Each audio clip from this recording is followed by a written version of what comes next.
आरामात सावकाश लागेल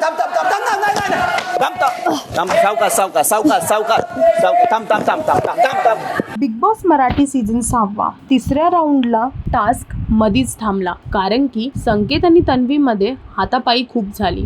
संकेत खूप ॲग्रेसिव्हली तन्वीचे मासे घेत होते आणि त्याच्याचमुळे तन्वीच्या मानेला लागलं. तन्वी टास्कमध्ये जोरात रडायला लागली. म्हणून बिग बॉसने टास्क मधीच थांबवला आणि तन्वीला मेडिकल रूममध्ये बोलवलं. त्यांना मेडिकल रूममध्ये बोलवून त्यांना मेडिसिन दिली, त्यांना स्प्रे लावला आणि परत टास्क सुरू केला. टास्क सुरू झाल्याच्या नंतर तन्वीने तिचे जेवढे पण मासे होते ते सगळे प्रभूच्या जाळ्यात टाकले आणि तन्वी संकेतचे मासे घ्यायला गेली, पण तरीही संकेतकडून ती मासे घेऊ नाही शकली. आणि ह्याच्याच नंतर राऊंड एंड होता निर्णय हा लागला की संकेतकडे जास्त मासे आहेत आणि संकेत घराचे कॅप्टन बनले आहेत. तर ह्या आठवड्यात घराचे नवीन कॅप्टन म्हणजे संकेत हे घर चालवणार आणि हे जबाबदारी घेणार घराचे. अजून अशी अपडेट्स जाणून घेण्यासाठी टेलीचक्कर रिजनल्सला सबस्क्राईब करा.